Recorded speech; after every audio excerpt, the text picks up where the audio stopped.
What's good, everybody? And as I mentioned before, I am joined by the great Nick Ricada. The reason why I wanted to bring him certainly on the channel here, obviously this is a long time coming with us chatting. You've seen us share streams and whatnot together, but this is kind of the first time I've had him on my channel. What a great time to have him on, especially considering the topic matter. You guys have seen Nick's channel just absolutely explode over the course of the last couple of weeks, considering the Kyle Rittenhouse trial, and it says more than one thing, and we'll talk about some of that here in a bit. But the reason why I wanted to bring him on was because we wanted, of course, from a lawyer's perspective, to cut through a lot of the BS. You guys that unfortunately tune in to a lot of the mainstream have been completely like lost in the sauce in terms of the events and being able to keep up with what the hell is going on with this case. So I wanted to bring him on to kind of, because he kept up with it in its entirety, and we want to make sure we cut through all of the BS and get right to the facts. So again, Nick, I appreciate you. I'm not gonna waste too much of your time. I appreciate you coming on, man. Hey, buddy, thanks so much for having me. Yeah, I'm ready to talk about this case because it's like you said, if you watch the trial versus watching the mainstream media, you got literally two different events that happened. The facts do not add up. Nothing that I've seen that's been reported on any major channel seems to comport with what happened in the courtroom and what apparently happened that day. And it's a real shame because this is a big trial. The whole nation's watching, and the mainstream media had an opportunity to show what was going on, and they chose not to. Right. Exactly. It's funny watching, seeing a buddy of mine, Michael of Young Americans for Liberty, had shared the video of CNN, like kind of finally conceding a lot of the truth in terms of what happened. And the way that she words is like most of this wasn't public knowledge until the trial happened. I was like, wait a minute, what? Actually, yeah, it all was public knowledge. Maybe you chose not to report it. But let's get to the start of all of this. If you can, just a person that's just completely oblivious, break it down in terms of Kyle Rittenhouse. Everybody kept mentioning the fact that he, quote unquote, crossed state lines, which is the number one MPC kind of terminology that had been used. Explain to the audience what brought Kyle Rittenhouse, 20 miles away from where he lived to the city of Kenosha. Yeah, I mean, that's the big misnomer of the whole thing, right? Kyle Rittenhouse lives with his mom, or lived, I should say, with his mom in Antioch, Illinois, which is a border town with Wisconsin. And his overall travel from Antioch to Kenosha, downtown to downtown, comes out to like 20 miles, like you said. So when they're talking about him crossing state lines, that's less than a lot of people in a major urban areas work commute, right? I used to live in Lakeville, Minnesota, and I would commute to downtown Minneapolis. That's farther than Kyle Rittenhouse traveled from Antioch to Kenosha. But of course, there is the question, why? Why would he do that? Why would he cross state lines? Is he going to the protest? Why would he even travel 20 miles? And the answer is simple. His dad lived in Kenosha. He has a bunch of other family that lived in Kenosha. His best friend lives in Kenosha, and his job is in Kenosha. He actually was working as a lifeguard in Kenosha, and as all these protests, which they transcend into riots and property starts getting destroyed, as that's all going on, he's there. And so he goes out with a friend to do some cleanup of graffiti, and then that leads into this idea that they were going to go and defend this property. Right. I don't know how far you want me to go. I could explain the whole you case, could go. but... Hey, go as long as you need to. Like I said, treat it like the audience is an absolutely just idiot and oblivious to what's going on. Okay, so we'll go with the facts then. So that's leading up to it. Now you got to remember that a couple days before this event, which starts on the night of August 25th and moves into the morning of August 26th, the 2 days prior, Kenosha has been literally on fire every single night. Right. And one of the key players here is a business or a chain of businesses called Car Source. It's a used car dealership, and one of their locations the night before gets torched. All the cars in the lot lost. We know now that somewhere around 135 to 140 cars actually are lost in this due to fires from rioters. So The Car Source guys are these two brothers, and they're India. They're from India, right? And they're an immigrant family. They own these businesses, and they contact a couple different people and ask them to come help. Now, they didn't contact Kyle directly, but that chain of contact involves Kyle's best friend, Dominic Black. And so Dominic says, hey, we're going to go protect this business. They grab their guns. They each have an AR-15 style gun, actually a Smith & Wesson, whatever. I don't know the model number exactly, but they grab their guns and they head out to this business. Now, according to what comes out at trial through testimony, they meet up with a guy named Ryan Balch, who's former Army infantry, and then they meet up with one of the Car Source brothers. He brings them from where they are to the actual property. Now, the Car Source brothers would go on to testify that they didn't actually contact anyone. They didn't ask these guys to be there, but there's a whole lot of doubt on that because they're taking pictures with them. Yeah. And the testimony of the people who aren't on trial is that, yeah, they asked us to come. They brought us over to the property in their own cars. And so it kind of looks like that's what happened. But that is a little bit of a murky point because there's conflicting testimony. Long story short, though, they're there seemingly at the request of these guys, and they stay there into the night. Now, as the night goes on, when dark comes out, that's when the peaceful protesters do tend to disappear in these situations, and the people who have a little bit of more violent tendencies will hang around, and things start to get broken, things start to be lit on fire. But there's a significant amount of people at this Car Source, and they are all armed, and they're just kind of maintaining this property. And that property doesn't really suffer any damage because, shockingly, if there's a bunch of guys standing around with guns, right, people tend to move on to the place that doesn't have guys with guns. Exactly. Now, as the night progresses through there, Kyle goes out because he is as I mentioned before, he's a lifeguard. He has first aid training and basic life support training, and he's walking around with Ryan Balch, who's kind of his battle buddy, and they're going around looking for people to help. Kyle is saying, hey, does anybody need a medic? Anybody need medical help? Anybody need anything? And we have a couple instances testified to where he actually treats someone. They had an injured hand that he provided some bandages for. Another person got hit by a rubber bullet, and he thought they had said they had been shot. And so he's like asking if they're okay. And they said, yeah. And so he's going around attempting to provide medical. And that's the point where he gets separated from his battle buddy, Ryan Balch. And suddenly he's alone in a sea of people who have a different opinion about who should be where and why. Right. Then he gets a phone call from either his friend Dominic Black or this other guy named Nicholas Smith. Both Dominic and Nicholas are up on the roof of the Car Source building, and they say, hey, the other location, there's a fire, right? And I'm cutting out a lot of the evening. This takes place over a significant amount of time, but needless to say, he gets a phone call. They say, there's a fire. Can you go help? He grabs a fire extinguisher and runs to the other location, and that's where we get to the main events of the evening. Now, as he gets to the location, there is a car on fire. It's like a large black SUV.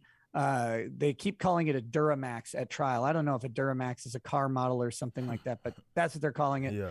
It's on fire. And when he gets to it, that's when the events kick off, and he is confronted by this guy, Joshua Zeminski, and then this other guy, Joseph Rosenbaum. Rosenbaum is has a colored criminal history, yes. We'll say. Yes. He's not the best guy, right? I don't know how much we want to get into that, but he's a bad dude. Yes. And he comes out chasing Kyle Rittenhouse. Kyle runs away until he is basically backed up against some of the cars at the used car lot. And he turns around, and the guy jumps at him, reaches for the gun, gets his hand on the gun. And this kind of comes out at testimony from the medical examiner that his hand was either on the barrel of the gun or within maybe an inch of the barrel of the gun. Okay. And that's when Kyle unloads 4 rounds into him, and he falls to the ground and dies. So that is the first shooting of the evening. After that, he proceeds to run towards the police line. I should have probably mentioned earlier, the police had set up a line where they would go no further. And that's why a lot of these things are going on. And in my opinion, the state bears a lot of responsibility. Absolutely. because you got to get law enforcement to stop these things. And if you concede the city to them, they'll just burn it down. We saw it in Minneapolis. We saw it in Portland. We saw it in Seattle. We saw it in Dallas. Saw it in Chicago. Anyway, it's the same story. So he runs towards that police line, and he indicates to a couple different people that he's trying to get to police because he needs their help. And there's some conflict over whether he says he shot someone or didn't shoot someone. But I think it's pretty clear that he knew he shot someone and he's trying to get away. And as he's running, a couple people come up and start hitting him. One guy hits him in the back of the head. Don't know if there's anything in his hand. Another guy attempts to, and this is Anthony Huber. Right. Anthony Huber swings a skateboard at Kyle and makes some contact, but he drops the skateboard.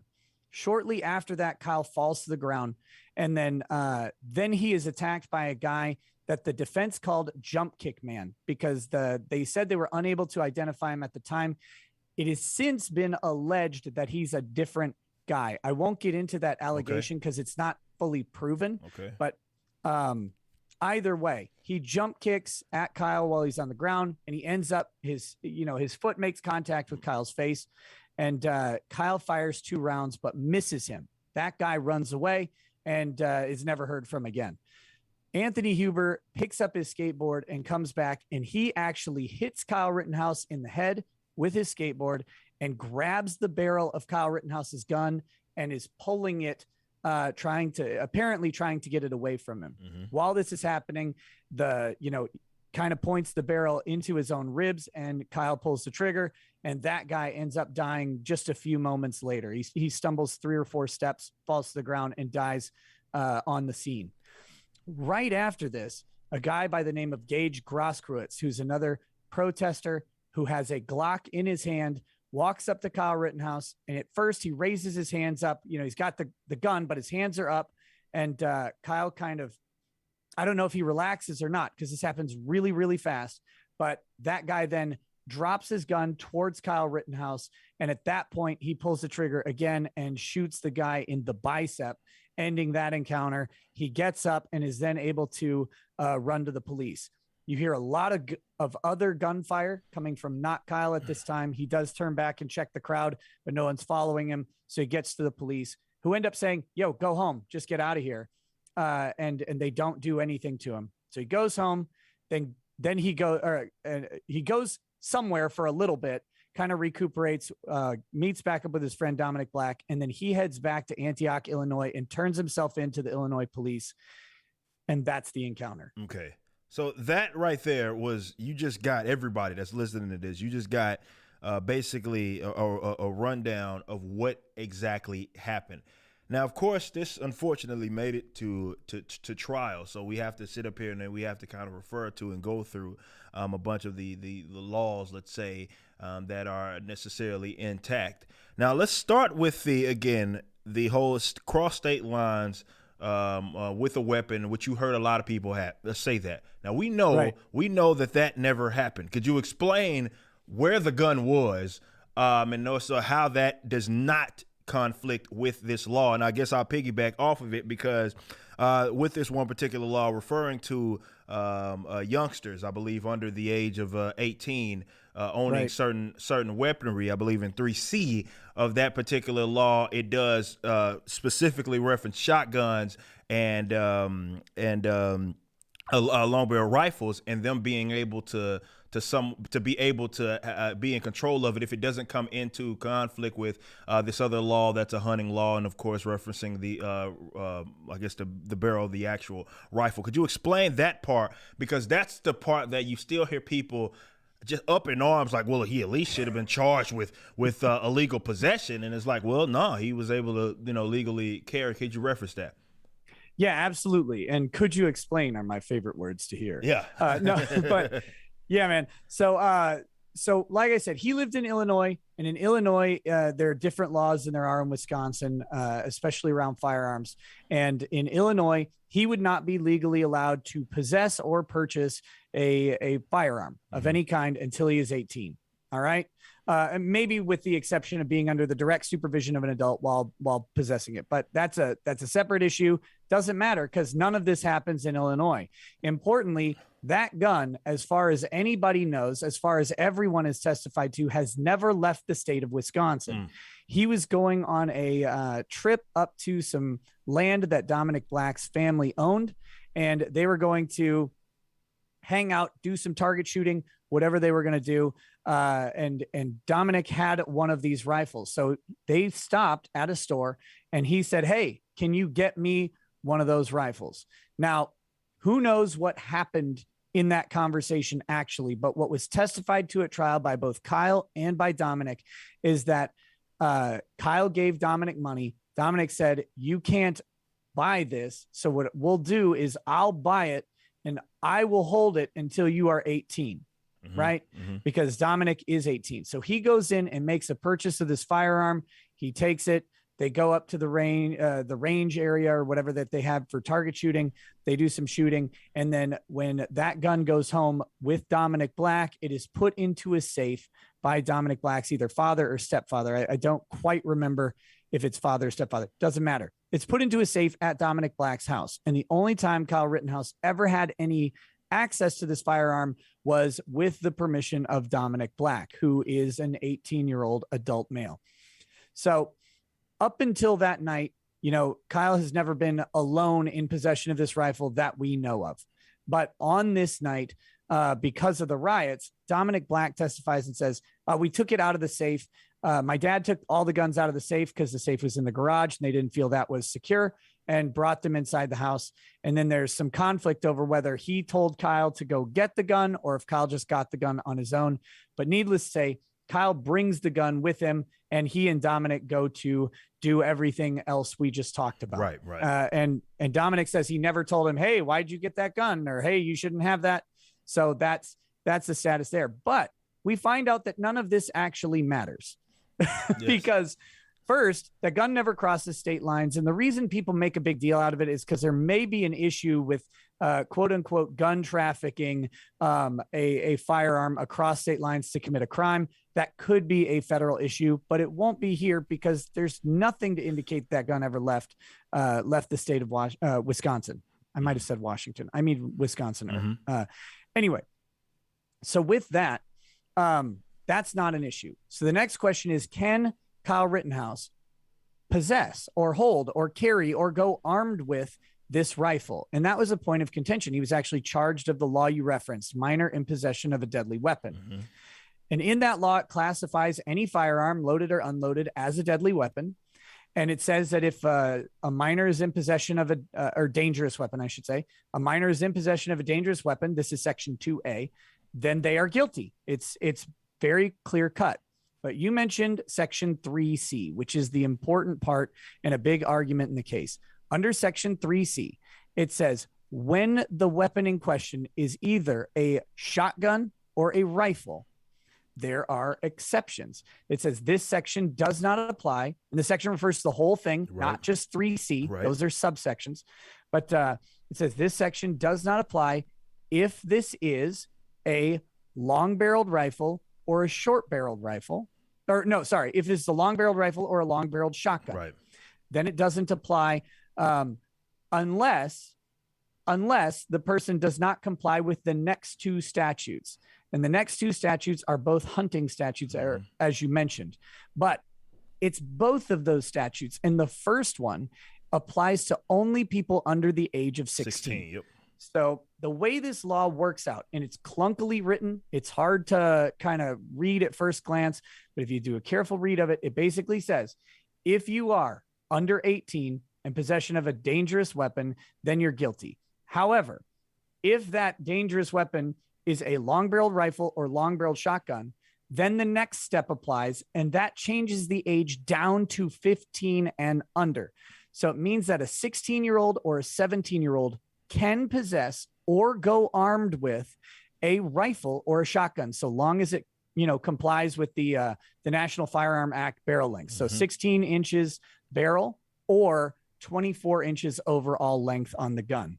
And there was no evidence that he used anything other than a standard issue rifle. To buy a short-barreled rifle in Wisconsin would require special approval from the ATF and typically takes about 6 months to get that. And that didn't happen here. Right. Exactly. And, you know, I had a bunch of arguments with the people, unfortunately, about exactly that.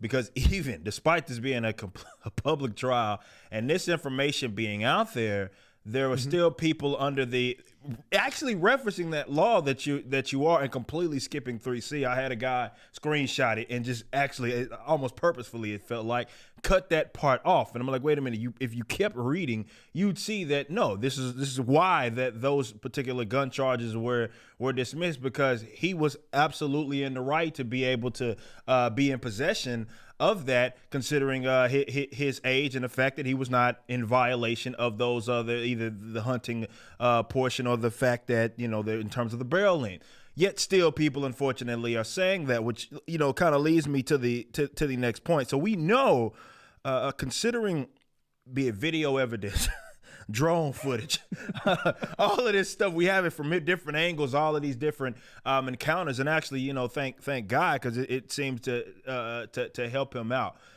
Why on earth are there people still insisting, and maybe this is more of an opinion versus the law, that there was some like act of aggression by way of Kyle and not on the people, I don't know, grabbing for the gun, or even in the case of the other guy, also sort of grabbing at it, telling him to shoot him. Like, you know, you had these guys who were uber aggressive or hitting him over the head with a skateboard. Why are there still people coming out of that occurrence still thinking that Kyle is an aggressor? Even people, you know, these sort of leftist lawyers who are out there who are insisting that he was the aggressor. Yeah, that comes from the prosecution. I mean, all this is a narrative that the prosecution built, and it's important to understand how this trial developed to get to where we are. The prosecution's original theory included that gun charge, right? This unlawful carrying of a firearm. And then it also included his violation of the curfew. He was issued a curfew ticket. Now, both of those charges got dropped, which means that Kyle was legally allowed to be there. He was not in violation of curfew because the court said so. And that Kyle was lawfully carrying that gun because the court said so. That's what the law says, and that's how this played out. So once that happens to the prosecution, they have to pivot their entire theory. Now, the reason this theory exists in the first place is because this issue with self-defense, right? You have a right to defend yourself from someone who is putting you in reasonable fear of imminent death or serious bodily harm. But you can lose that right to self-defense if you are the provocateur, if you provoke an attack. Some people phrase it as initial aggressor, but Wisconsin law says if you provoke an attack. And a provocation under Wisconsin law is any unlawful act which reasonably can and then does provoke a response. Right. So in my opinion, carrying a weapon, a firearm, without pointing it at anybody is not a provocative act, but that's the theory that the state was going for. Once that whole illegal carrying, because remember, it has to be an unlawful act, once that blows up, they've got a real problem. And so halfway through the trial on Friday of the first week of trial, this new footage, right, comes to light. And this new footage is a drone footage. Now, there's two sets of alleged drone footage. One is an FBI infrared camera, and that's not what we're talking about. This one is one of those personal drones with like a GoPro attached to it, and it has some video of the initial scene from down the street. Now they're very far away, and let's see, how do I say this? The prosecution alleged that when you zoom in on this footage, that you can see Kyle raise his gun at someone and then lower his gun. And so then what they're saying is that is an assault or a brandishing of a firearm, and that is the unlawful provocative act. And if true, if you raise a gun at someone, that is pretty much a provocative act. I think most people would agree. You don't want a gun pointed at you. Right. So that is the theory that they build. The problem with this is their evidence was so sketchy. It came in under suspicious grounds, and the only person in the entire case who testified that Kyle raised his gun was a detective who was not there that day and who said he reviewed the video by pinching to zoom on his iPhone. So you got to put yourself in the shoes of this guy. Everybody else has seen the same story, but when he gets a video that he didn't take and has no idea if it's even authentic, and he pinches to zoom in on his phone, he thinks he sees a blurry image of Kyle raising his gun. Now, I've watched that the later video that they did with the enhancements, and I can't see it. I don't see it at all. I've seen a lot of work from a guy named Darth Crypto on Twitter, and he's shown a bunch of video analysis, and he does, his videos don't seem to show it, but that's what this detective testified to. So then the state's entire case gets built on the idea that he provoked the initial attack from Joseph Rosenbaum by raising his gun at a guy named Joshua Ziminski. And it's really important for skeptical people out there to understand that Joshua Ziminski has been charged with arson by the state. He is not allowed to leave the state of Wisconsin. They know exactly who he is, and he's already under the court's jurisdiction. So the state could subpoena Joshua Ziminski and put him on the stand to testify to Kyle raising his gun at him. And they did not. They cited that there may be some Fifth Amendment implications there, which is potentially true. The state also has the ability to grant immunity on anything relating to that gun, and they did not. They chose not to bring evidence to the trial, and I think we all know why, right? Because Kyle didn't raise his gun and point it at anybody. It's not actually on the video. There's no one else that they could have to testify to it. Again, a guy named Richie McGinnis is one of their witnesses for the state. He was there. He never testified to it. Body cam footage from a guy named Drew Hernandez, who's a YouTuber. And it's not on his footage. There's 3 or 4 different cell phone angles of that initial encounter other than drone footage. Doesn't happen on those videos at all either. It's just this drone footage. So it kind of looks bogus to me, but that was the state's case. And that's why people are going after this so hard. They say, one, that the gun was illegal. And that's because they just didn't read the statute, right? Like they just didn't read the statute. They didn't put in the work. And if you're not a lawyer, I get it. That's annoying. But the state had to agree with the judge at the end of the day that this rifle was not in violation of the statute and was not illegal. And that's why the court dropped it. So you can't carry that talking point. It's been proven wrong in court. But then people latch onto this. He's the initial aggressor.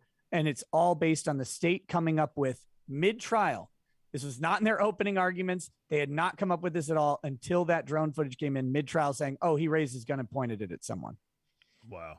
See, and before we get to the cultural implications, I kind of want to discuss that element of it, because just considering the people that I've known growing up, and I've had my run-ins with prosecutors as well. Could you explain, as a person that's been in the courtroom and that particular talking point, where if there is to be a revision that people see regarding the criminal justice system and some of these, I call them what they are, asshole sort of prosecutors who are really just simply existing to, trying to find someone guilty by any means absolutely necessary. Could you break down that instance? Because this was like an egregious case of it, right? Where we're all watching this unfold, where this prosecution and even bending the rules there is trying to really railroad this kid, and it was disgusting to watch. And unfortunately, you see that sort of stuff happening to people, everyday people, every day all across the country. Could you explain what exactly is the occurrence there, or rather the problem there with, let's say, state prosecutors in that regard? Yeah, absolutely. And I think we'll hit on this again in a minute, but I want to say it twice if we get around to it. Yeah. And I want to make sure I say it now.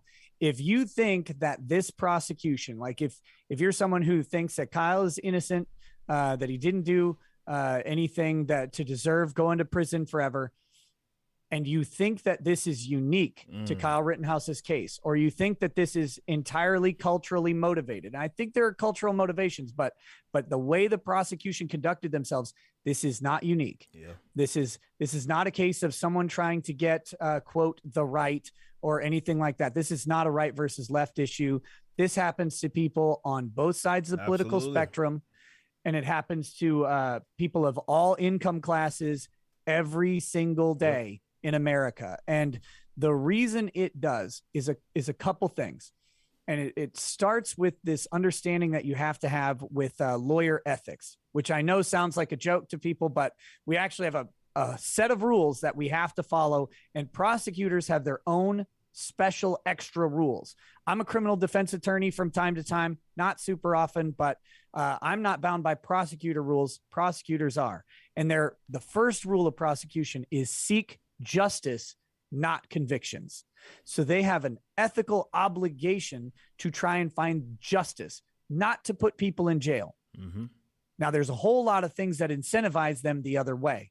And one of the big things, especially in a case like Kyle's, is the fact that this is a career maker, right? If you are the guy who puts a major headline at the cusp of a social movement into prison, you convict him for a crime, you get to move on to be a judge. You get to move on to potentially being a congressman, a governor, an attorney general of a state or the nation. This is literally a career maker for someone in the position of one of these prosecutors. And the two prosecutors in this case are Thomas Binger and Krause. I don't remember his first, James Krause. Mm-hmm.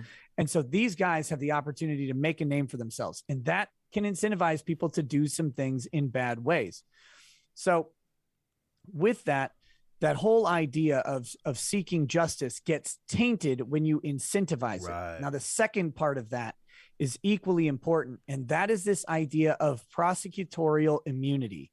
And what it basically says is that in the course of a prosecution, if prosecutors screw up here and there, they might have some ethical implications, but by and large, they're going to be immune from what they do. And it makes some sense when you think about it this way. The prosecutor is going to go in and make a case. Now, if he's wrong and loses a case, the person shouldn't be able to sue the prosecutor for defamation, right? Mm-hmm. Like he lays out his version of the facts and his theory of the case. And as long as he presents evidence to back it up, he should generally be protected, even if he's wrong, is kind of the idea. And so that's where this idea of prosecutorial immunity comes from. But when it gets taken too far and they get protected a little too hard, they know they can go farther than reasonable. Right. They can say more things about Kyle Rittenhouse than anybody else on the planet and be protected from their actions. In fact, Thomas Binger, he picked up Kyle's rifle and pointed it at the jury with his finger on the trigger, right? Yeah. Like it's not loaded, but that doesn't matter, because remember what the dangerous weapon definition is. Exactly. A firearm loaded or unloaded.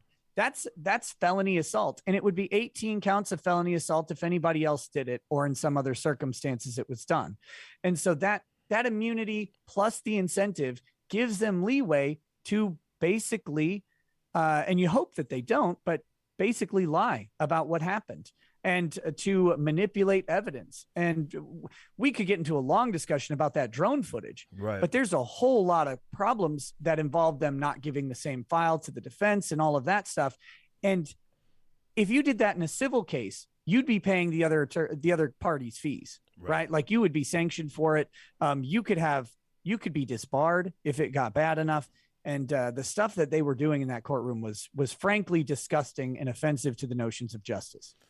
Right. And like I said, I do want to kind of revisit this, but just kind of streamlining it to, okay, we're not at the end of the case.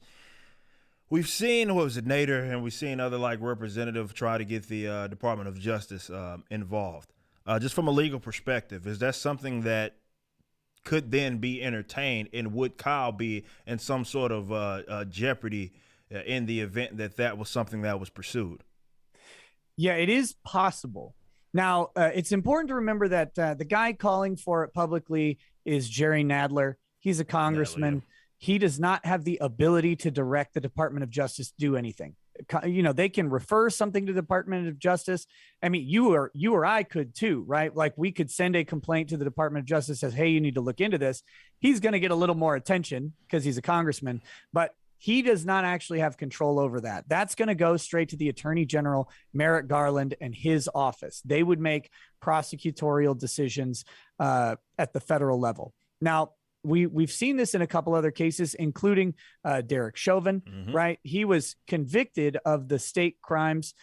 He's also charged with some federal crimes that involve the deprivation of civil rights for George Floyd. And there's some basis to that, because if you violate someone's rights as like an agent of the state, and is particularly based on a protected characteristic like race, for example, with Chauvin and Floyd, then there is a federal crime that can accompany that.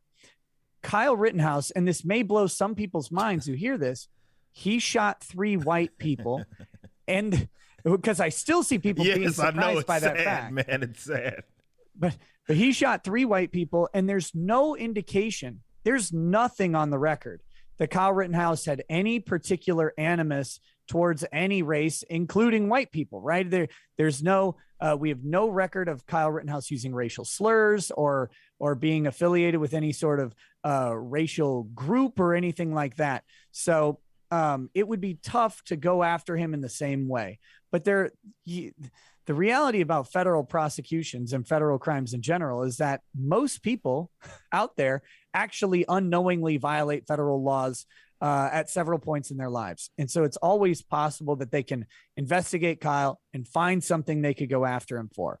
Right now, I don't think they would be successful in anything I can imagine them bringing against him. But as we saw with the state case from Wisconsin, he's spent the last year being called a murderer and a racist by everybody based on the prosecution itself, whether or not he won. So can the feds do that too? Yes, they absolutely can. And I hope they do not. I really do. I'm pretty confident that outside of some crazy facts that we're not aware of, that he would succeed in that case, just like he succeeded here. But you never want to go through a federal indictment. Right. Yeah, that's for sure. So again, since we're at the end and going to like future deals, I know everybody has brought up like, Sandman-esque era. And even hilariously enough, just yesterday, you had MSNBC literally call one of their pundits literally call him a murderous white supremacist. Like that, that literally came out of their mouth.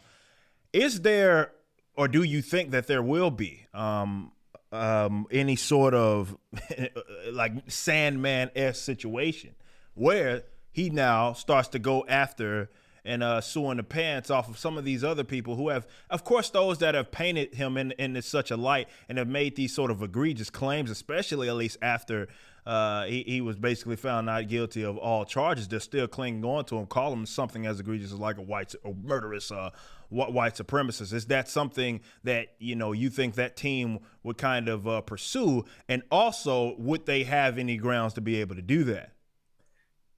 So I had a lawyer on the panel for a lot of live streams. He's a brilliant lawyer, and he handles some really prominent defamation cases. His name is Ron Coleman. For instance, he's representing Gavin McInnes against the Southern Poverty Law Center for similar things, right? They called Gavin a racist, a white supremacist, all that stuff. And he's got a pending lawsuit there. So this is a guy who practices at those highest levels. And he said it brilliantly. He said, whenever you get a defamation case coming through the door, you tell them, no, you can't sue. And then you listen to the case because maybe you can. Yeah. Right.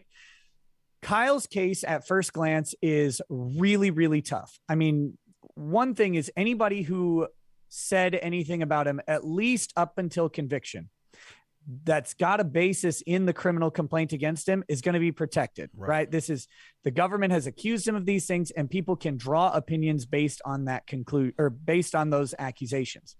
Now, I wasn't accused of being a white supremacist. So there's some potential wiggle room there, but generally speaking, calling someone a racist or a white supremacist by itself is not enough because that's an opinion statement and you can't go after those. Okay. But the question isn't, can he win, right? The question is, should he do it? And that's a whole different question. There are different reasons to do a lawsuit. And if you can put together a legally articulable reason to bring a lawsuit, there could be some good value in going after some of these people. One, Kyle Rittenhouse has to face the prospect that he's 18, maybe he might be 19 now, but he's either 18 or 19 years old. And he's got a whole life ahead of him where his name is tainted. Absolutely. Right. So he's got to figure out a job. He's got to figure out income. And part of doing that may be rehabilitating his image by bringing a lawsuit against people who've been lying about him for over a year now. And if he does that, I don't know if it matters if he wins, because he can fundraise, he can keep his name out there, he can let a bunch of people know that, hey, not only was I innocent, but these people wronged me, and that might open doors for him that didn't otherwise exist. Okay. So there could be a lot of value in bringing a lawsuit. The other aspect of it, though, is it's hard to know exactly what was said by who, and there are a whole lot of things that could have been said that I'm not aware of that are actionable defamation. But either way, he's got a really hard case ahead of him. But that said, whether or not he wants to do it, there are benefits even if he's going to lose. Right. So that'll be up to him and his team to decide. His team that represented him in this case, they are criminal defense. They don't do civil actions, and they would probably not be the people representing him in that civil action. He would have to hire some other lawyers, or he will likely hire some other lawyers if he decides to do that, and have some serious talks with them about it. And I'm guessing right now, since I think he's slated to go on Tucker Carlson's show tomorrow, that he's making connections to people who have some of the better defamation lawyers in the country on speed dial, like Tucker, right? Tucker had his own defamation case not too long ago. And so putting him in touch with those people might be a way to open some of those doors. Right, which again brings us to what I really want to talk about, because this is something that is always highlighted on my channel, and that's culture and the cultural implications of the kind of outcome of this case, or rather the case in itself. I think it's something worth talking about. You saw an absolute explosion of your channel getting over 100,000 just live viewers on you, which I don't care what it was for. That is impressive, let alone and considering the topic at hand. This was something that is certainly unprecedented. I haven't seen anything like it to this degree. Do you think that, just in your own experience, a lot of that, and this may be a no-brainer, but it may not be, a lot of that has to do with people just simply changing in terms of their approach and how they look at maybe the mainstream and their usual coverage of exactly something that is very public, divisive, socially, rather culturally presented as if this is groundbreaking, or this is going to be something where maybe there's a tide shift at some point. Do you think that is to be attributed to the people saying, you know what, we want something else, as opposed to going through our usual proper channels? Oh, 100%. I've been live streaming now for 4 years, and I cannot credit myself with suddenly having 100,000 people, because, outside of this case, I didn't have it. So something else was the ignition point, right? Right. It makes sense. And it's this case.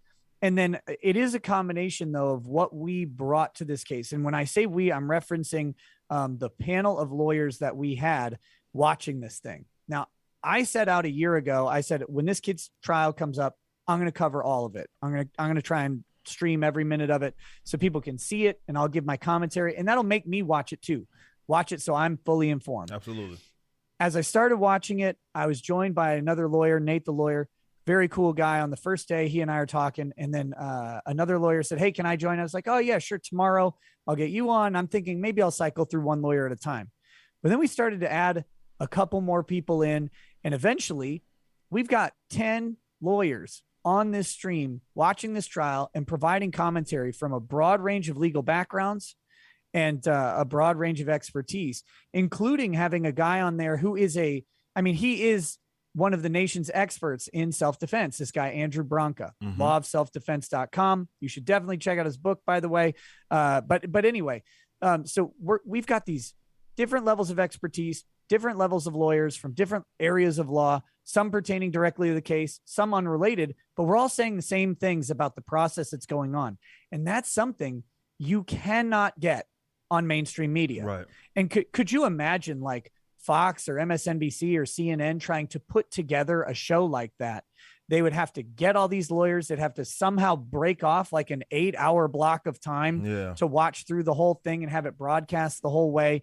And they'd be, they'd be paying the lawyers as opposed to us kind of crowdsourcing the income through YouTube. You just can't really do it through these media channels. And I think that's why we were so successful, is once people got wind that this show existed and they could get on the fly expert analysis. And when I say expert, I mean my panelists more than me. You go, well, why in the heck would I wait for NBC to summarize it and tell me something from someone else who didn't watch the trial? And that's been the crazy thing. When you see the legal experts for ABC, NBC, or CNN come on, it's like, oh, this is a law professor from whatever. And you listen to them and you're like, wait, you didn't watch the trial. You're not actually familiar with the facts. What you're saying might be right for a different case, but not this one. And with us, you're sitting there watching it with us, so you can check us in real time. You can say, oh, those guys are lying about that. And I didn't really see anybody say that. Some people may have had disagreements with our analysis on tactics or the law or whatever, and that's cool. But no matter what we're saying, you're getting directly the real information coming from the courtroom, so you can verify it in real time rather than getting some summary or something clipped out of context 2 days later. Right. And that was, again, it was cool to watch, not just because we floated around the same circles, but again, just to see probably you guys' numbers in comparison to them. I know a lot of them were sour. I know you had to deal with, unfortunately, this instance where YouTube took you down there for a little bit right before you hit the 100,000 mark the first time. Yep. But yeah, you can see. I remember, what was this? Maybe kind of well into like the pandemic when they were really running into this whole like misinformation thing, and you had Brian Stelter and I can't remember the other guy, just upset that there were people on YouTube. We knew he was referencing Crowder, but he didn't say it. That were basically bringing in more viewership than they had. And they thought that was just a big time problem. Like, because of course, remember CNN, they have the rightful information that you must know, and everybody else is spreading misinformation in the event that it doesn't go through their, I guess, vetted sort of proper, or what they deem as proper channels. And that to me has been what I've admired from the situation. Of course, yeah, we want to see Nick Recato, of all people, grow and explode. We want that. But in the same respects, there's something to be said, because like you mentioned, something else had to happen. It was like my channel with the COVID stuff. You know what I mean? It was like people saw that there was a guy that was talking about it, but it was some cultural about that had people realizing, like, wait a minute, he's saying something and he's showing me something that the other guys aren't showing me. And I can't necessarily, it's not about agreeing or disagreeing with it. Those are the facts. That's the evidence. That's what it points to. So people aren't having to, they're not forced to, like we may be in the past, forced to go through those channels which have been deemed as proper. And we're seeing this sort of decentralization of like the marketplace of these sorts of concepts. Do you think this is something that particularly people like on our side that value liberty, which is ultimately what this is about? We value individual freedom. Is this something that we can kind of take from this and maybe run with it going into the future? And maybe there being a tide shift if we kind of take advantage of exactly that people are paying more attention to the independent guys as opposed to just the alphabet organizations and platforms that have for decades been who we have to deem as the proper channels in terms of the information. Absolutely. And the big thing to remember is the big things to remember in this are that, one, guys like you and me, we're not tied to a corporate structure. Exactly. We don't owe a shareholder interest to anybody. We have no, like, you can figure out our conflicts of interest, right? Because you can meet us either through the screen or at meetups or whatever. You have access that you never will have to a journalist on an alphabet news company. And so that's the first thing. You can say, hey, I trust this person or I don't trust this person. And that can let you frame everything. With CNN, even with Fox, like, you never know what bigger interest is there, Absolutely. What someone told them they can or can't say. So with us, it's all pretty clear because you know what YouTube tells us we can or can't say. Yeah. Because we'll typically say, hey, we can't talk about that on YouTube. Right. They just won't let us. That's one thing, and that's one big benefit to this. The other thing is because of that, we can do things that can't be done in corporate media because it would cost too much. It wouldn't be cost effective. Like I said, I was able to sit there for three weeks streaming 8-hour long shows. Fox can't deliver that kind of coverage. CNN can't do that kind of coverage either. You know, I mean, maybe they could throw up some like background stream on their YouTube channel or something to kind of cover it, but they can't put 8 hours of analysis into this thing. It would cost too much. Right. Whereas for me, the cost is just my time and the reward that comes back, whatever people, want to contribute, that's gravy. So that's one big thing. The next thing is this: those corporate interests have bought their access. Guys like you and I can't buy our access through YouTube. We can't do it. But the news media is artificially inflated. And if people aren't aware, YouTube has a thing called trusted sources, which is part of their search and discovery algorithm. And so if there's an issue that is a major cultural issue, and what are we talking about if not culture, then they will go to trusted sources and list them first. It's why if you type in a news story, you're going to get a bunch of news stations. But when you think about the lunacy of that, is that someone like Brian Stelter talking about Kyle Rittenhouse's trial is going to be pushed up by YouTube over a panel of 10 lawyers watching the trial live, talking about it.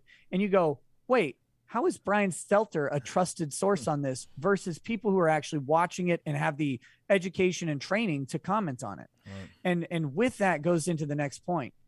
This is on the audience, not as a condemnation, but as encouragement. We succeeded over those channels, over the mainstream media, in spite of that, in spite of this artificial thing, because of viewers out there sharing and saying, hey, get out there. So you got to know when we're saying, guys, like and share the videos, it's because that organic distribution will beat the artificial algorithm if people are engaged with it. And if you're seeing stuff that you agree with, it's resonating with you, you're like, oh man, this guy's got truth coming out of his mouth. You got to share it, get it out there. And that type of stuff helps us more than you could know. And it helps the truth more than anyone can predict. So that's the main takeaways I'm getting on the cultural influence of this, because it's obvious to me, just the fact that people listen to us at all, even outside of these big events, says that, hey, we want something else.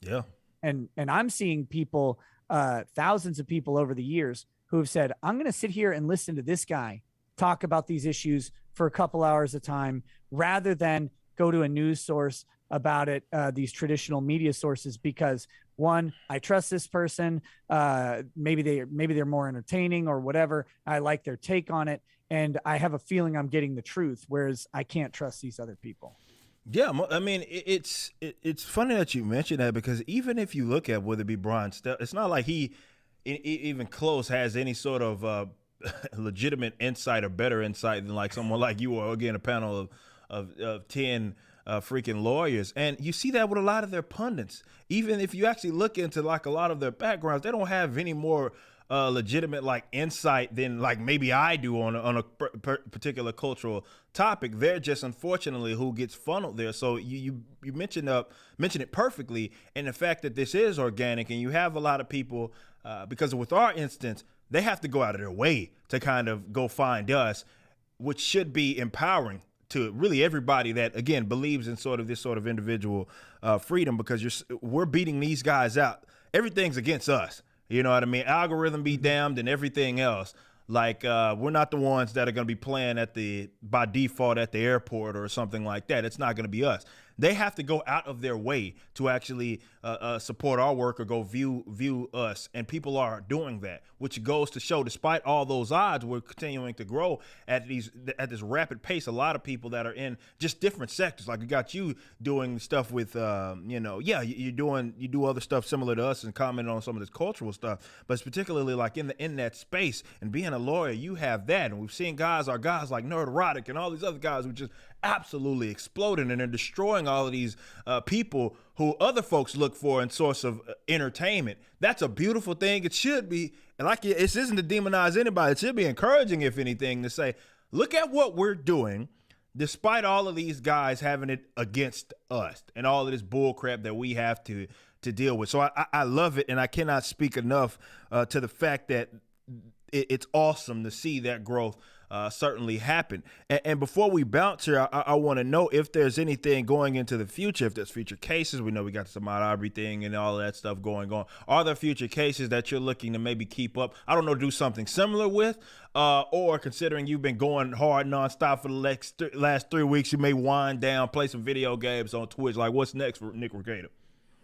Yeah, man. Well, look, the people have spoken to me pretty clearly through numbers, and they want more content similar to what we got with Rittenhouse. So I've got some appearances coming up over the next couple days, but when I hit back in the saddle on Wednesday, I'm going to be opening up a daytime show on my channel. There you go. That's going to be open to members of the existing panel of lawyers. I'm going to be inviting lawyers who are on YouTube, who aren't on YouTube, to come in and participate. And we're going to be talking about legal issues in kind of a focused way. I do a nighttime show, and I have for the past couple of years, a nighttime show at 11 p.m. Central. That show's going to stay. Okay. And that's me kind of goofing around, talking through maybe some more niche cases, having a good time with kind of the core audience that has kept me going this time. And I hope some people translate into that. Absolutely. And start enjoying that content too. But the daytime show is going to be more legally focused and more specific towards this. We'll be looking for other cases to hit and hit hard in the same way that we hit Kyle Rittenhouse's case. Absolutely. Arbery is probably the trial's done. So it's jury deliberations on Arbery starting on Monday. And based on what I've seen, I think those guys might be going to prison. Yeah. Based on their admissions and how they conducted themselves, looks like they were not within the law. Mm-hmm. I could be wrong on that, but and I have not followed that case in its entirety. So this is a truncated opinion, but I think those guys are probably going to be found guilty, and I think they're going to do it pretty quick. So I don't think I'll have an opportunity to really cover the Arbery case like this. Then the next big case that people want to see is Ghislaine Maxwell, who's associated with Jeffrey Epstein. But that's federal court, and federal courts tend to not be televised. So I don't know if we'll have any kind of access. Okay. But my experience is there's always a case. Yeah. There's always a case going on somewhere. The one I know that I'm probably going to cover soon will be the case of Kim Potter, the lady up in Minneapolis who yells taser, taser, taser, draws her firearm and shoots the guy instead.